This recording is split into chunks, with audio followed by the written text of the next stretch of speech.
ODS 6, que fala sobre a garantia e a disponibilidade da gestão sustentável da água potável e do saneamento para todos, é tema da edição do Agenda de Futuro de hoje.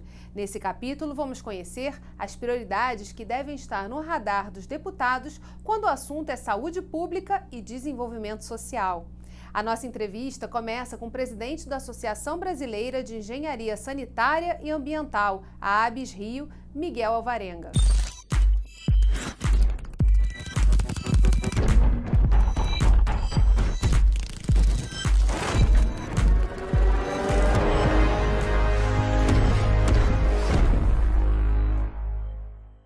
Olá, Miguel. Olá, Geisa, tudo bem? Hoje eu estou presidente da seção do Rio de Janeiro, da Associação Brasileira de Engenharia Sanitária e Ambiental, a ABS Rio, que é uma entidade de representação profissional sem fins lucrativos, com 56 anos, e é a entidade mais atuante no setor de saneamento e meio ambiente do Brasil.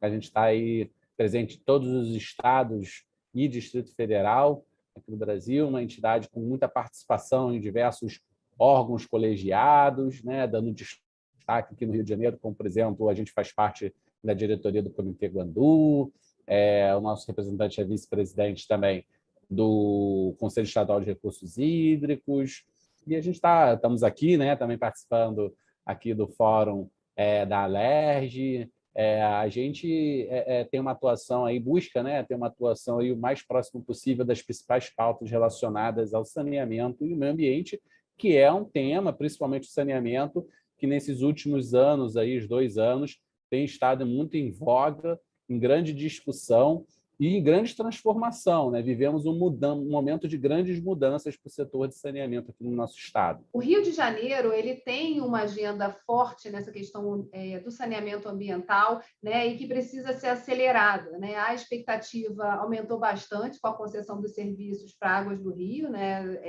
de saneamento.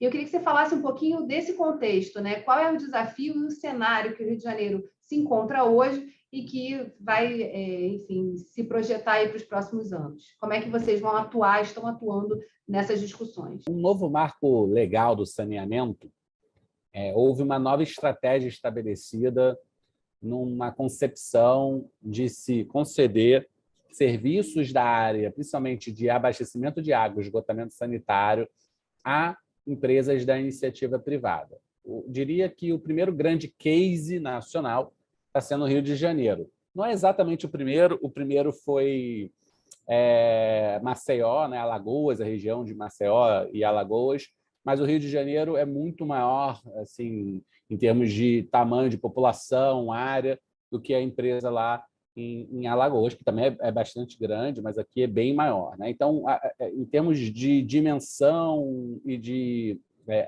desafio, a do Rio está sendo muito grande. E a ABS participou muito das audiências públicas, da construção desse edital, procurando, né, ser aí um ente propositivo, levando críticas construtivas para a melhoria do edital.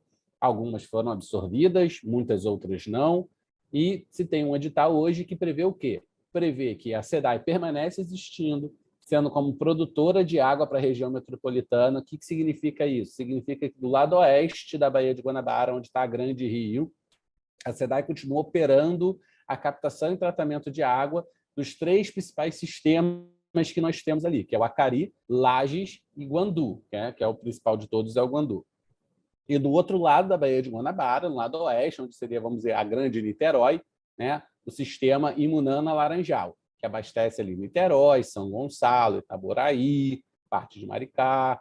Então, esses são os 2 sistemas que a SEDAI continua operando. E a distribuição da água, a cobrança pelos serviços, que é a principal fonte de receita desse pessoal, dessas empresas, né, que ganhou as concessões dos serviços. E toda a cadeia do esgoto foram concedidas em 4 blocos. Uma empresa ganhou 2 blocos, que foi o bloco 1 e o 4, que é a empresa Águas do Rio, que se tornou realmente a maior empresa de saneamento aqui do estado, né, sendo responsável, por exemplo, no Rio de Janeiro, toda a Zona Sul, centro da cidade, Zona Norte, toda a Baixada Fluminense, importantes municípios aqui também no entorno da Baía de Guanabara, como Magé, São Gonçalo, Itaboraí, aí já seguindo um pouquinho mais para Maricá, enfim, muitos municípios, mas não podemos também descartar que outras companhias também ganharam blocos importantes, como, por exemplo, a Iguá, que ganhou a parte da Barra da Tijuca ali, toda a Baixada de Jacarepaguá, Barra da Tijuca, Recreio, Vargem Grande, Vargem Pequena, aquela região ali que a gente chama de AP4, né? Aqui no Rio de Janeiro, mais 2 municípios do interior, que é Pati e Miguel Pereira, e o último bloco que saiu, que foi aquela região de Campo Grande, que é a AP5, né? Que é aquela Zona Oeste 2, Bangu, Campo Grande, Santa Cruz, e municípios correlatos ali, vários municípios correlatos, que Seropédica, Itaguaí, e subindo, né? Então, foram outros municípios até que entraram quando houve essa relicitação do Bloco 3. Então, essa é a nova realidade do saneamento do Rio, com uma perspectiva de fortes investimentos, né? Existem metas ousadas a serem atendidas, existem investimentos obrigatórios a serem realizados. A ABS ela vem aí nessa discussão porque nós entendemos que não basta só o recurso, né? Se você não tiver aí uma visão técnica, uma visão de gestão, né, de governança desses recursos, atrelado também a uma relação de viabilidade técnico-econômica posterior operacional desses sistemas, junto com uma solidez legislativa, então a gente precisa ter aí também o apoio legal, né, para que isso funcione, vai ser mais um dos programas de saneamento com o objetivo de disposição da Baía de Guanabara ou de outros corpos hídricos aqui do Rio de Janeiro, que, infelizmente, aportes bilionários e que não funcionou. Então, a gente tem tido muito essa preocupação. Nós até iniciamos aí uma série de eventos, que foi o Saneia Rio, teve esse ano de 2022, queremos fazer em 2023. Esse de 2022 foi sobre captações de tempo seco, que é o sistema que está sendo proposto de interceptores nas margens dos rios e dos corpos hídricos, como a Baía de Guanabara, para evitar que os esgotos cheguem, mesmo que pela drenagem, né? Uma vez que nossas redes de esgoto ainda faltam muito para chegar à universalização do sistema. Separado absoluto, então, dependendo da área, é quase impossível, por causa dos problemas urbanos, né? Até que se resolva, pelo menos, os problemas urbanos. E para o ano que vem, vou trazer aqui já uma novidade para vocês. Não sei que a gente está em negociação, mas a ideia é trazer a discussão sobre saneamento em áreas irregulares não urbanizadas, né? Quer dizer, as favelas, as áreas mais adversas, mais dificultosas, como levar saneamento. Há uma previsão também de recurso de aporte, são quase 2 bilhões de reais previstos em edital de investimento necessário em saneamento nessas áreas, e é necessário que se discuta o que é que vai ser feito, como vai ser feito, né? Como isso vai trazer melhorias significativas para essa população, desde a parte de garantia de saneamento, claro, né? Aí, como medicina preventiva, evitando doenças, mas também com melhoria do desenvolvimento humano da região, né? Então, porque saneamento é muito atrelado a desenvolvimento social. Então, essa está sendo aí a nossa...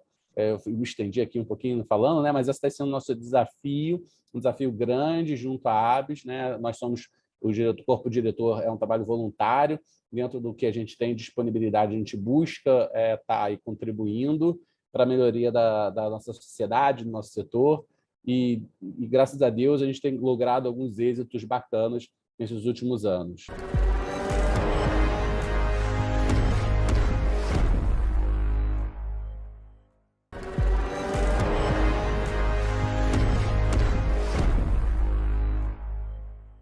Atenção, alerta de spoiler.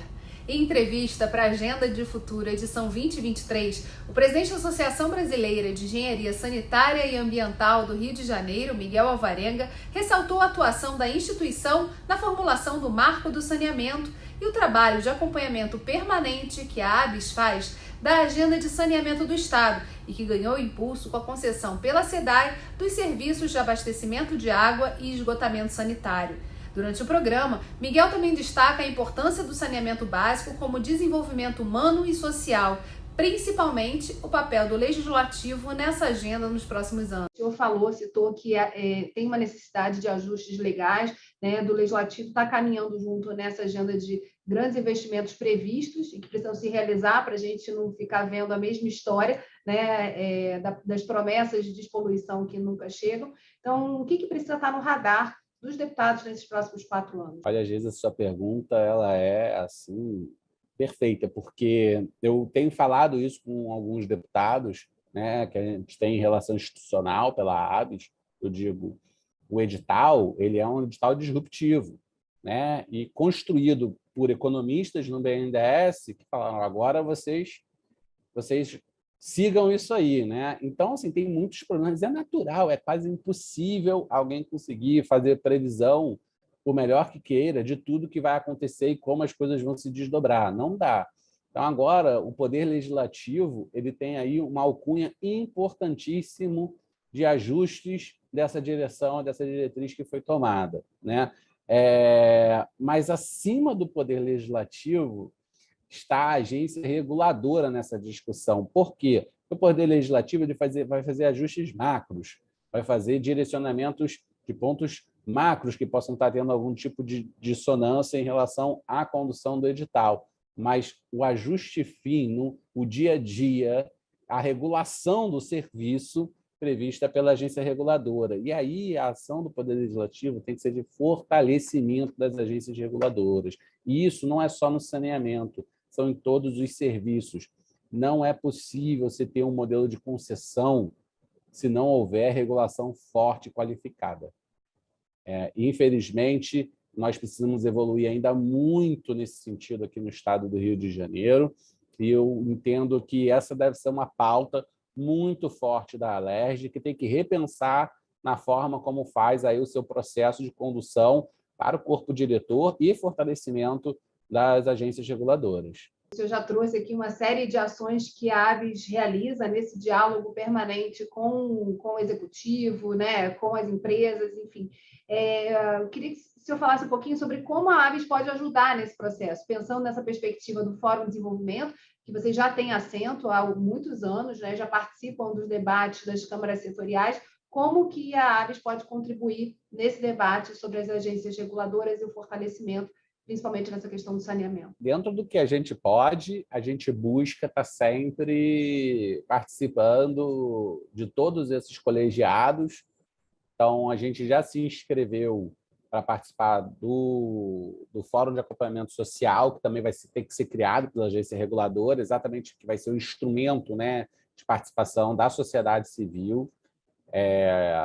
Ainda não foi criado, acredito eu que a agência, exatamente por essa desestruturação, né? E aí não estou querendo colocar culpado em ninguém, não, estou querendo só fazer um diagnóstico para que a gente resolva esse problema, né? A gente precisa buscar, e a ABS, dentro do possível, ela se coloca à disposição para contribuir nessa participação, né? Eu acho o fórum ele é fundamental, por quê? Porque a gente também não pode pensar no saneamento encastelado dentro só do serviço de saneamento. É necessário uma visão holística e transversal. As dificuldades relacionadas ao saneamento transcendem ao setor. É um erro quando você faz uma visão específica só do setor. Então, a questão urbana ela impacta e habitacional, a questão de segurança pública impacta demais sobre essa discussão, a própria educação, como usar os sistemas, como lidar com aquela questão, né? Então, essa transversalidade, o próprio setor de transporte, porque acaba que as vias públicas são as áreas onde são assentadas as tubulações, né? E aí tem que ter uma estratégia conjunta de como fazer isso. Então, são muitos os temas que se correlacionam, né? Numa linguagem aí mais modernosa, vamos dizer assim, são vários stakeholders, né? São vários entes partícipes interessados sobre um tema que precisam ser ouvidos numa matriz organizada de entendimento do que é prioridade, não é prioridade, como isso pode ser avançado e desenvolvido. Então, eu acho que o Fórum de Desenvolvimento ele ajuda muito nessa visão, né, holística, e precisa ser avançado e precisa ser definido como uma estratégia de Estado, né? Os governos passam, o Estado fica, e a gente precisa ter aí, sim, um projeto de desenvolvimento do Estado, né? E seja quem for o governante, que ele tenha ali um norte do que precisa ser aplicado e desenvolvido.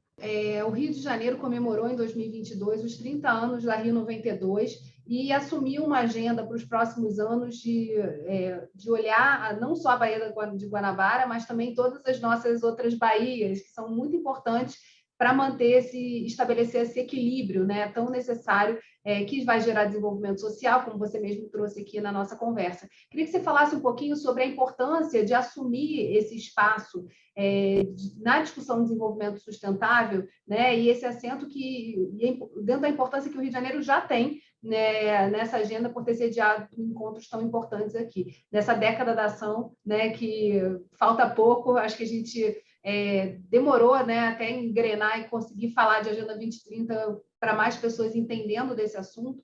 Queria que você falasse um pouquinho sobre qual deve ser o posicionamento do Estado do Rio em relação a essa agenda do desenvolvimento sustentável. Olha, é fundamental, né? Poxa, saneamento ele é um problema do século passado. Vai?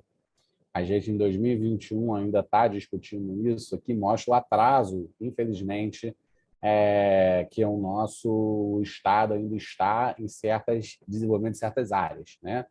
Em outras, a gente até caminha talvez melhor, mas em algumas a gente mostra um verdadeiro atraso. Quando a gente dá um destaque a mananciais do nosso Estado, como, por exemplo, o Rio Guandu, a Baía de Guanabara, ou Paraíba do Sul, né? O Rio Paraíba do Sul, é pela sua relevância dentro da quantidade de pessoas que impactam aquele corpo, né? Em torno da Baía de Guanabara, nós temos ali mais de 12 milhões de pessoas vivendo, né? O Rio Guandu abastece, é responsável, o principal manancial responsável por quase 9 milhões de pessoas. O Paraíba do Sul é o principal rio da região sudeste, a transposição dele que abastece o Rio Guandu. Então, assim, são corpos hídricos, não querendo diminuir a importância de todos os outros, pelo amor de Deus, mas é porque esses realmente se tornam prioridades na agenda, no debate. Mas você está perfeita, Geisa, são muitos os desafios.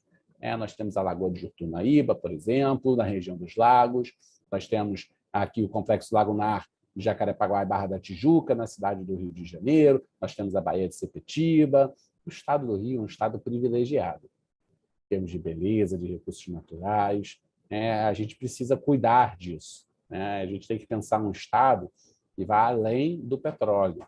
A gente tem uma dependência muito grande dessa indústria, que é importante, que ela é rica, mas que o Rio de Janeiro tem que estar além disso. Então, a gente tem que usar isso como uma dádiva para desenvolver outras áreas. E entendo que a Agenda Rio 2030, né, ela traz esse destaque, ela leva essas discussões. O evento que a gente organizou pela ABES, né, o Saneia Rio, ele fez parte da agenda e, dentro do possível, nós estamos também aí contribuindo em algumas ODS. A principal nossa é a ODS 6, né, que é a ODS de saneamento e água potável, mas não significa que seja a única. O saneamento está indiretamente relacionado a diversas outras ODS, porque saneamento, como eu disse, ele é saúde pública e desenvolvimento social. Então, ele entra em diversas outras ODS nessas discussões, né? Dentro do possível, eu acho que o Rio de Janeiro deveria ser um espelho de uma agenda ambiental. Ele foi protagonista, vanguarda lá em 92, ele tem todo o potencial para ser uma referência não só nacional, mas internacional nessas pautas. Nós temos potencial de vender, sim, turismo verde, nós temos potencial de vender esse tipo de royalty, né? Mas eu acho que tem que começar, assim, a palavra traz, né? É básico, tem que começar pelo saneamento, porque não tem como pensar em qualquer tipo de desenvolvimento nesse sentido de sustentabilidade, ESG, de jargões que chegam aí, que têm seus métodos, sua lógica, mas sem o saneamento básico, assim, eu não consigo enxergar como dar o próximo passo, entendeu, Geisa? Perfeito. Miguel, quero muito agradecer a sua disponibilidade, a presença nesse fórum, nessa agenda, né, de futuro que a gente está desenhando aí para a próxima legislatura. E, para quem acompanha a gente, só lembrar que a gente continua nessa jornada ouvindo todos os presidentes das 70 entidades que hoje compõem o Fórum de Desenvolvimento. Então, não perca nenhum. Estamos nas redes sociais e também no nosso YouTube e na playlist que você pode acessar. Muito obrigada, Miguel. Eu que agradeço, Geisa. Parabéns pelo trabalho do Fórum e até a nossa próxima participação juntos.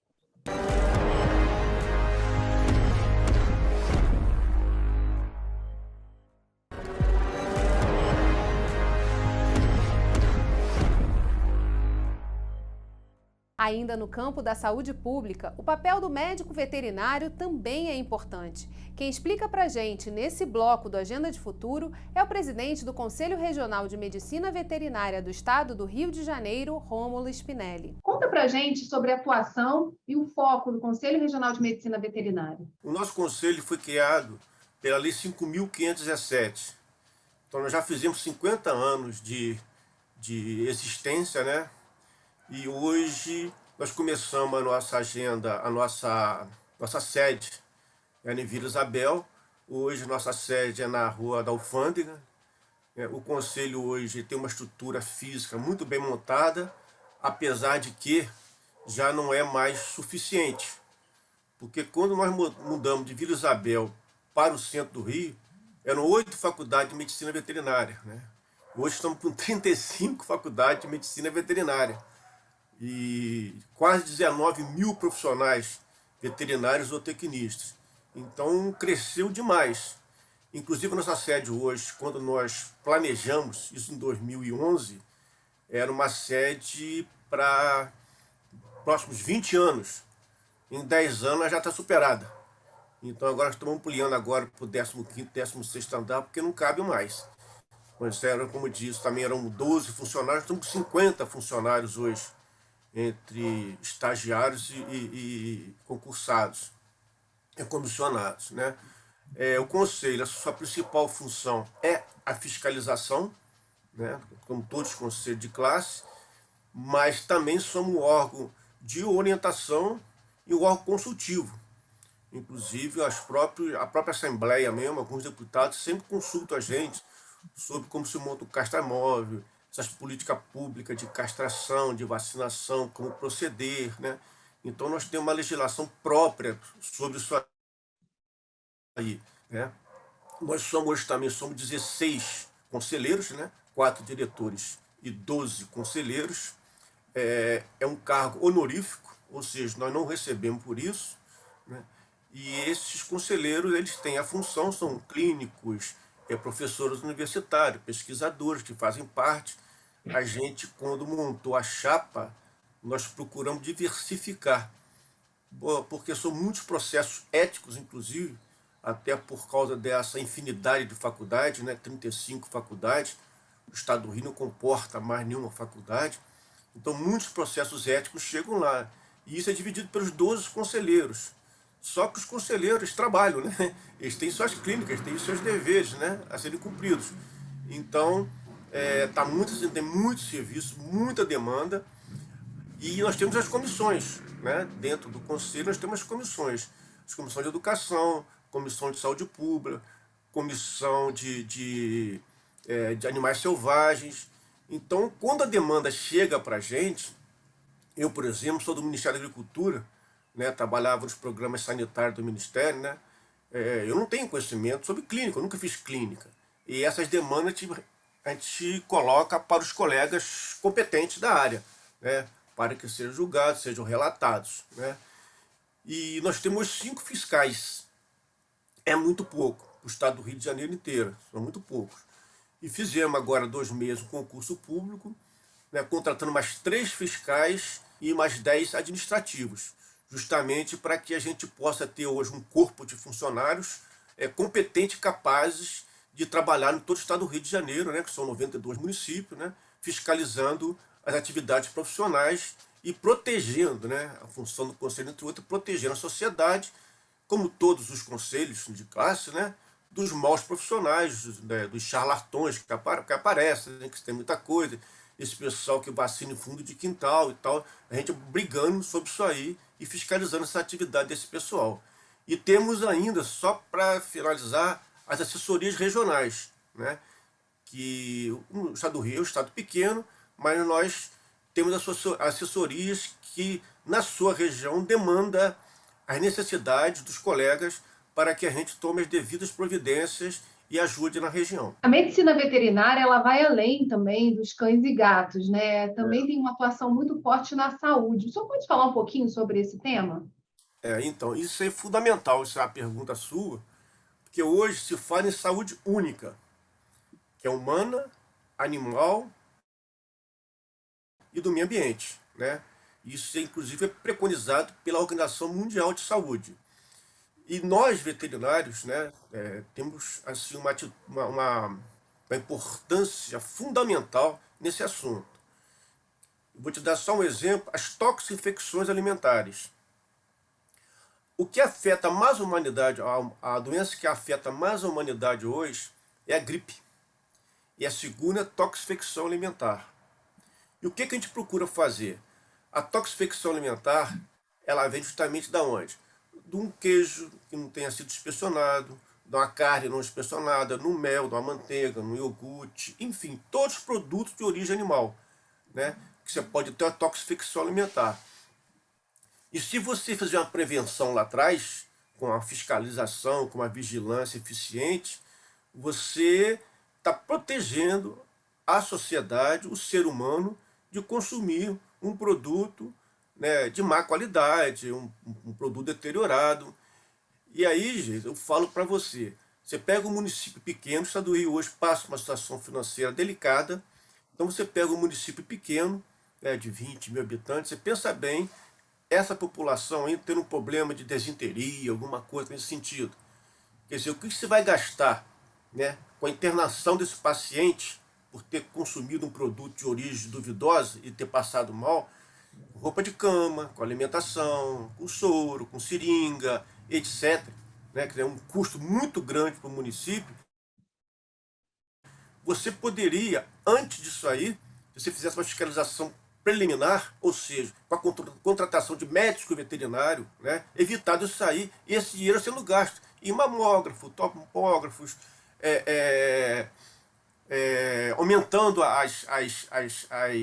é que diz, os leitos hospitalares, né?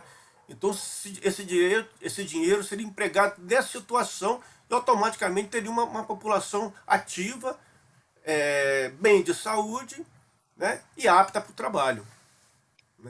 A gente fala aqui no Fórum de Desenvolvimento sobre desenvolvimento econômico do Estado do Rio. E em relação à Câmara de Agronegócios e a discussão toda que ocorreu nos últimos anos sobre os produtos artesanais, o Conselho Regional de Medicina Veterinária tem participado ativamente nesse debate. Pensando nesse desenvolvimento, o que, na opinião do Conselho, que o senhor pode trazer aqui para a gente, são os temas que não podem ficar de fora do radar dos deputados que vão assumir essa próxima legislatura? Tá. Primeiramente, né, saúde pública. Esse é um tema, para mim, primordial, né? Uma população, como eu disse antes, sadia, apta para o trabalho e gerando renda, né? Então, é aí que eu vejo que a nossa crítica hoje, né, é justamente isso aí. Nós não temos médico veterinário suficiente hoje nos municípios, mesmo no município do Rio de Janeiro, né, para se fazer um trabalho de prevenção. As coisas não acontecem hoje, doenças não se proliferam mais hoje por sorte, que gente não tem. Nós tivemos uma Olimpíada, nós tivemos uma Copa do Mundo, né, um Pan-Americano, sem estrutura suficiente para esses produtos que vieram de fora, de outros países, né, do Ocidente, do Oriente, tudo que entraram no Brasil, com a fiscalização precária. Então não aconteceu o que não aconteceu. Mas é uma deficiência muito grande. E eu acho que para o agronegócio, né, para o desenvolvimento da região, precisa sim. Né? Eu não falo, tá, eu estou falando da minha profissão, né, dos outros, cada um tem seus problemas. Né? O meu é isso aí, é uma deficiência muito grande de colegas, né, nessas áreas de atuação. E como o Conselho pode colaborar no desenho dessa agenda, no que é preciso ser feito? O Conselho pode colaborar, aí é uma pergunta que você está fazendo, que envolveria outros órgãos, né, co-irmãos nossos. Né? Nós temos no estado do Rio de Janeiro, gente, nós temos hoje o Instituto Vital Brasil, que é um instituto conhecido mundialmente, nós temos a Pesagro, que é um centro de pesquisa de referência, nós temos o Instituto Oswaldo Cruz, né, que não precisa maiores deferências, né, que é realmente conhecido mundialmente. Aí nós temos a Embrapa, nós temos Emater, né, nós temos o Ministério da Agricultura, nós temos a Secretaria Estadual de Agricultura. Então nós temos várias entidades que podemos trabalhar junto, né, quer dizer, trabalhando em equipe, né, para melhorar a quantidade, a qualidade de vida dessa população. Se a gente fizer um trabalho hoje, como eu falei antes, de prevenção junto com esse pessoal, né, e junto com o foco, aí eu falo com o fórum, né, os outros conselhos de classe, as outras entidades, trazendo seus problemas para dentro do debate, as soluções ficam mais fáceis, né? Eu sempre fui a favor do cooperativismo, do associativismo, né, e desses fóruns, porque é aí que chegam as soluções, é aí que chega justamente as decisões. E as decisões políticas, né, que dependem de um conjunto de atividades. A nossa atividade hoje, da medicina veterinária, como disse, é fiscalização. Mas também, se nós não tivermos apoio público, apoio do fórum, né, as coisas ficam bem mais difíceis. Então, é um apelo que eu faço, né, que a gente espera do fórum, é isso aí. Que a gente trabalha em conjunto. Você vê uma coisa, vou te dar um dado que você não sabe. O Estado do Rio. O Estado do Rio não tem pecuária. Nós temos pecuária. Nós não temos quantidade, mas temos qualidade. Temos qualidade, temos genética, né? Tanto na parte bovina quanto na parte equina. Só que isso não é explorado. Isso aí, para o Estado do Rio, é uma fonte de renda muito grande. Né? Para o agronegócio, né? Para a agricultura, é uma fonte de renda muito, muito grande. Mas não é explorado. Não é explorado. Você vê, hoje nós não temos um matadouro federal, né, para exportar. Por quê? Porque depende de vontade política, depende de incentivos fiscais dos governos, entendeu? E eu acho que nesse debate do fórum, e volto sempre falando no fórum, é importante que a gente mostre isso para os deputados, que nos ajudem, né, com os seus incentivos fiscais, com as suas verbas de representação, né, nos ajudem justamente nesse problema, né, de desencadear um projeto de futuro mesmo, né, um projeto de credibilidade, né, e que vai beneficiar o Estado do Rio com divisa, né, com dólar que entra, com euro que entra, né, motivando a saúde pública. O senhor falou de que alguns deputados, né, solicitam informações ao Conselho Regional de Medicina Veterinária. Que tipo de serviço, né, quer dizer, de parceria que pode ocorrer entre o Legislativo, as comissões permanentes da Casa e o Conselho, para orientação mesmo sobre as ações que precisam ser levadas à frente nas políticas públicas? Sim. Eu vou te dar um exemplo concreto. Né? Hoje, umas coisas mais badaladas, né, a nível de animais e tal, né, no mercado pet, não sei o quê, são os castramóveis. Né? Castramóveis. É um programa extremamente importante, onde nós, do Conselho de Medicina Veterinária, damos total apoio, tá? Mas que é o bem-estar animal. Então, as castrações hoje, né, que é importante para o controle das zoonoses, das doenças, né, até se a gente quer fazer um estado, né, de turismo, né, que tem muitos cachorros na rua, muitos gatos, tudo mais, então tem que se fazer esse controle. Então, nós somos a favor. Nós somos contra o maus tratos. O que é o maus trato? Você fazer 100 castrações no dia, 50 castrações no outro dia. Então, isso a gente tem feito, eu tenho recebido muitos políticos lá no Conselho para conversar sobre isso aí, que a verbas eles têm. Né? A verba, o dinheiro tem. Eles empenham o dinheiro e nós temos uma resolução nossa, que justamente ela orienta como se monta o castramóvel. Né? Então, e nós temos os nossos cursos de RT, de responsabilidade técnica, tá? Que prepara o colega para fiscalizar essas atividades também, porque eles são responsáveis pelos castramóveis, pelas castrações. Né?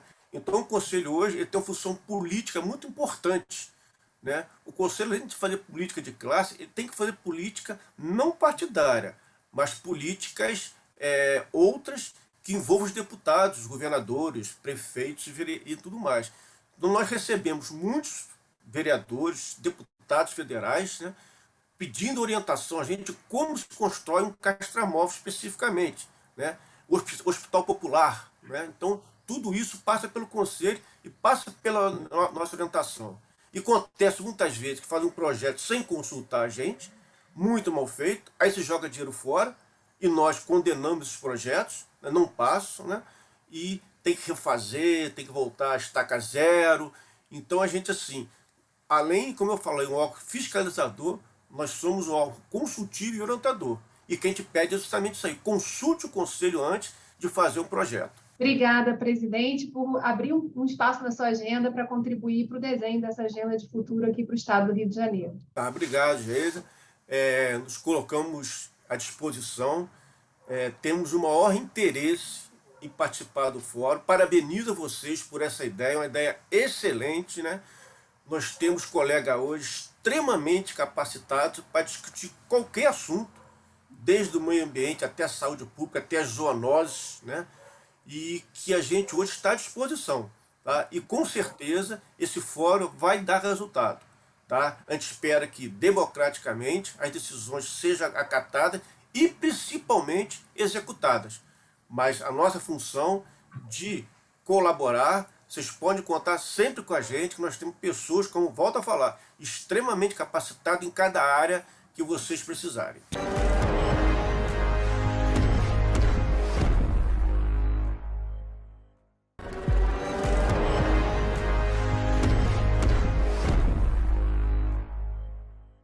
Outro grande desafio da sustentabilidade é aliar o agronegócio às práticas sustentáveis, trabalho já realizado pela Embrapa Agrobiologia, explicado nesse bloco pela chefe-geral da unidade, Cristiane Oliveira. Conta para a gente qual é o foco de atuação da Embrapa Agrobiologia. Nós somos uma empresa pública de pesquisa agropecuária, vinculada ao Ministério da Agricultura, Pecuária e Abastecimento. A Embrapa tem 43 centros de pesquisa em todo o Brasil. Nossos centros se dividem em centros temáticos, como nós, aqui na Agrobiologia, um outro exemplo é a Embrapa Meio Ambiente, que fica em São Paulo, a própria Embrapa Agroindústria de Alimentos, nossa co-irmã aqui no Rio de Janeiro, né? Temos também centros ecorregionais, como, por exemplo, Cerrados, Amazônia Ambiental, Pantanal, centros de produto, como arroz e feijão, gado de corte, Embrapa Soja, Embrapa Trigo. Nós aqui na agrobiologia, nós temos desde a nossa origem o desafio de pensar o desenvolvimento da agricultura a partir da otimização dos recursos biológicos disponíveis no solo, né? Especialmente no solo. Temos também outras linhas de atuação, mas essencialmente nós começamos a nossa história com a microbiologia do solo, com o manejo também da fauna do solo, pensando em como otimizar a produção agropecuária para aproximá-la dos processos mais naturais possíveis e ainda assim permitir uma otimização, um ganho de produtividade. Então, a origem da Embrapa Agrobiologia se dá, inclusive, anterior à criação da Embrapa, com os processos agrobiológicos, especialmente os vinculados à microbiologia do solo.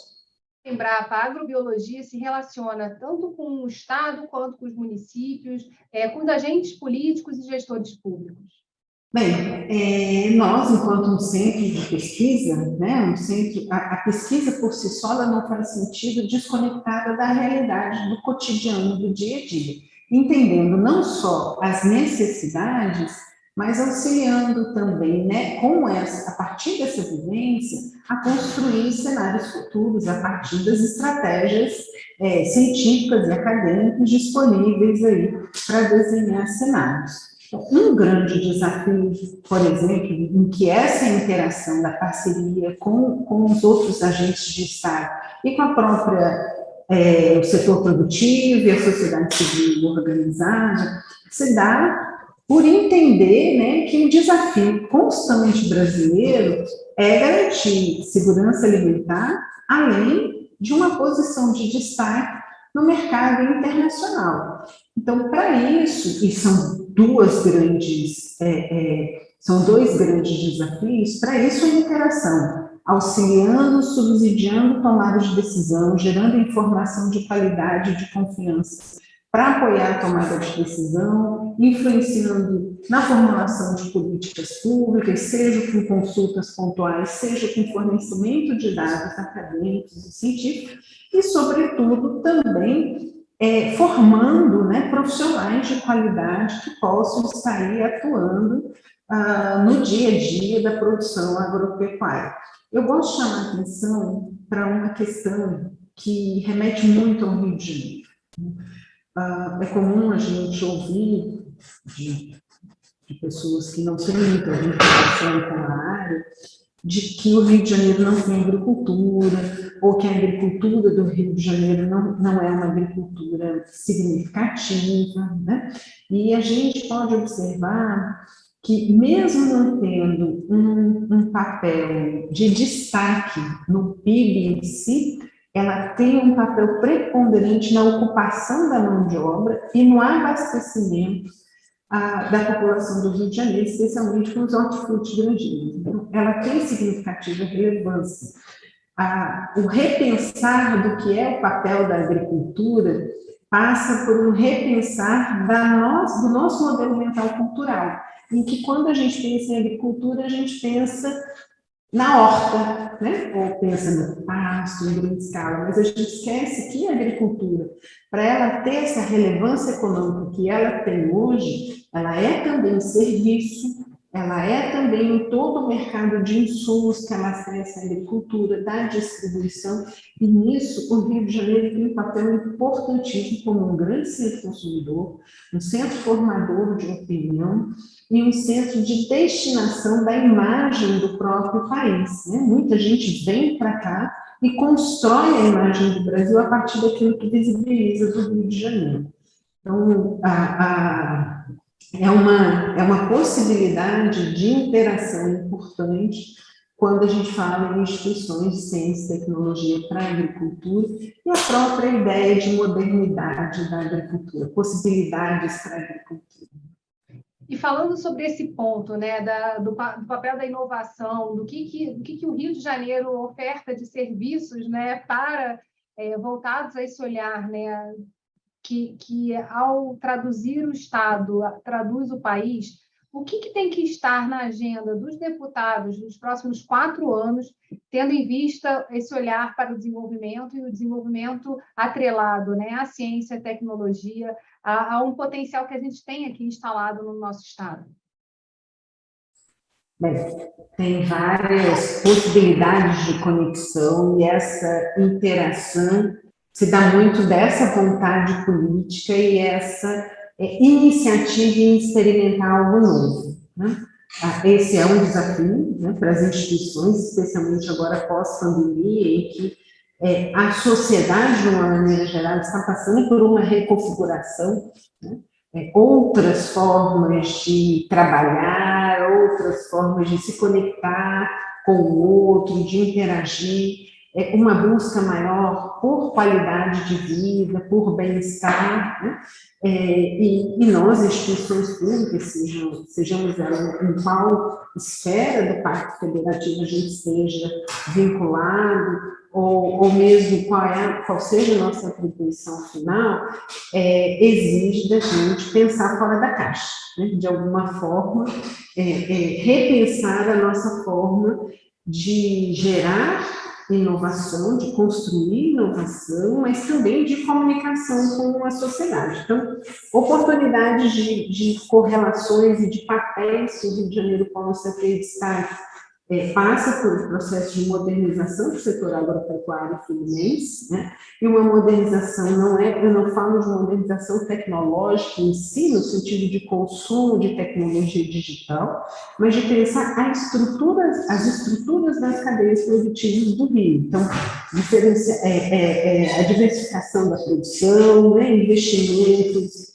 para a modernização dessa agropecuária, para mercados estratégicos, diferenciados, produto com identidade regional, por exemplo, produtos como o próprio agroturismo. Nós estamos acompanhando aí uma diferenciação para a produção da agricultura, dos próprios vinhos, né, o mercado de alimentos e bebidas, das cervejas, e agora mais recentemente. Então, procurar agregar valor a potencialidades que o Rio de Janeiro tem, em especial por toda a trajetória acadêmica, inclusive, do Rio de Janeiro, investir numa produção agropecuária mais verde, né? O mercado de crédito de carbono, a organização, o investimento em produção integrada, lavoura, pecuária, floresta, dando mais visibilidade a um Rio de Janeiro comprometido com essa agenda aí 2030. Cristiane, dentro desse escopo, né, e desse olhar,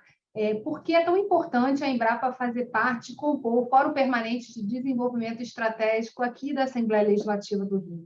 É importante, né? É importante a gente lembrar assim, que a gente não trabalha sozinho, né? A Embrapa, ela é o que ela é do ponto de vista de instituição de credibilidade na sociedade, a partir daquilo que ela gera, aquilo que ela constrói, que nós atuamos em conjunto com as pessoas. Nós estamos juntos com as pessoas no seu dia a dia. Esse é o diferencial. Então, nós não fazemos nada sozinhos. E estarmos, de alguma forma, formalmente vinculados a um espaço legislativo que está intencionando comunicar com a sociedade, ouvir outros agentes de Estado, pensando no que tem de diferencial e de melhor para o nosso Estado. Pô, não tem nem... Poxa vida, é uma conquista, né? O Fórum de Desenvolvimento do Rio de Janeiro quer escutar o que o meu Rio de Janeiro tem para o meu Rio de Janeiro, é um espaço muito importante, já de antemão parabenizo vocês, né, por toda essa iniciativa de estar disponível e escutar, e a partir dessa escuta traduzir em atuação legislativa positiva e propositiva para o Estado. Então, para nós, enquanto Embrapa, estar nesse espaço é de grande relevância, porque a partir dele a gente tem condições de comunicar com atores que, se não for por essa via da abertura, dificilmente vão ter oportunidade de ler um documento científico, né, que é uma linguagem bem diferenciada, ou de buscar uma ação pontual. Então, o fórum, ele tem a vantagem de promover a integração com diferentes setores, com aquele mesmo objetivo de uma determinada pauta. Então, é a oportunidade nossa, enquanto Embrapa, de estar apresentando aquilo que a gente desenvolve, ou mesmo, num sentido contrário, está ouvindo de vocês e dos outros participantes do fórum aquilo que se espera, que se questiona, que tem dúvidas e que possa ser insumo para nós, gerando novas pesquisas. Cristiane, muito obrigada por ter aberto um espaço na sua agenda para construir a nossa agenda de futuro do Estado do Rio de Janeiro. Nós que agradecemos, Geise, mais uma vez nos colocamos à disposição, né? Como eu disse, nós só somos porque somos todos juntos, né? A Embrapa só existe porque existe uma sociedade que acredita no trabalho dela e investe no trabalho dela, né? Conta com a gente sempre que possível.